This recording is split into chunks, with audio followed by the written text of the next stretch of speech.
Good afternoon, everybody. Welcome back to the Talmud Lunch and Learn, and we're going to be one way ahead of the counting of the Omer. As you know, last night we counted the 10th counting of the Omer, and tonight will be the day after the 10th.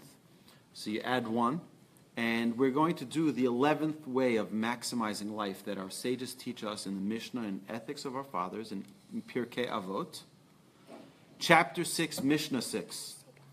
And these are 48 incredible ways to maximize life. So way number 11 is using friendship for living. So, friends are very, very important. More than we realize. And because friends are so important, our sages tell us, don't leave it to chance. Don't leave friendship to if I meet someone at the gym, or if I meet someone here, or if I meet someone there.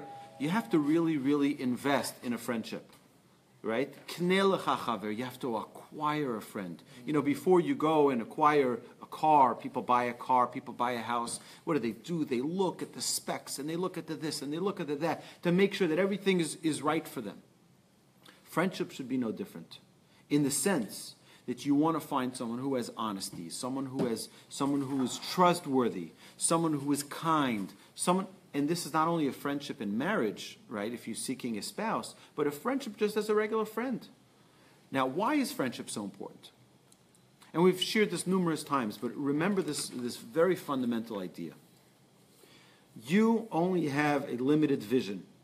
What your eyes show you, right? Right here I can see, over here, but I can't see outside of this. Outside of my peripheral vision, I can't see. But Pascal, you could see. You could see behind me. Mm-hmm. So if, God forbid, there's a danger behind me, you, being a trusted friend, will tell me, hey, watch out, watch your head, watch behind you. Mm-hmm. The same exact idea is true with bad character traits. A person may not be able to notice their own flaws when it comes to anger, but their friend can point it out to them. They can say, something, the way you reacted perhaps wasn't so proper. But a friend can say that, because a friend is someone who loves you, someone who cares about you, someone who has a relationship with you, an investment in that relationship. And that's why it's critical for us to have good friends. Right? Friendship is an incredible tool, our sages tell us, to help maximize life, to have a good friend, someone who's reliable, someone who's trustworthy, someone who's honest, and someone who loves you, and someone who you love. So friendship, again, is a very critical and important component of our maximizing life. Right? There's so much to talk about friendship, and we're going to talk about this actually. We're starting a brand new series in Congregation Beth El in Missouri City, where we're going to be doing the 48 ways, one way a week. So we're going to be spending an hour to an hour and a half on each one of these ways and elaborating on them in great depth, and everyone is welcome to join us. It's starting this coming Thursday. It was just announced yesterday. So we're really looking forward to that. Now,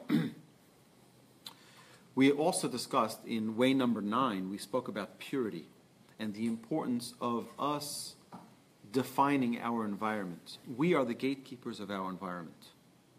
Our friends are also our environment. And if we choose good friends, we'll have a good environment. If we choose not such good friends, then we're at risk of being in an environment that will be challenging and detrimental to our spiritual growth. So it's critical that we use friendship, not use friends, but use friendship as a tool for growth, as a tool for maximizing life. Because it is only to our benefit to have a good, solid friendship with someone who we know we can trust, and we know someone who's there to help us and to guide us when we're off track. So with that, my friends, thank you for joining us.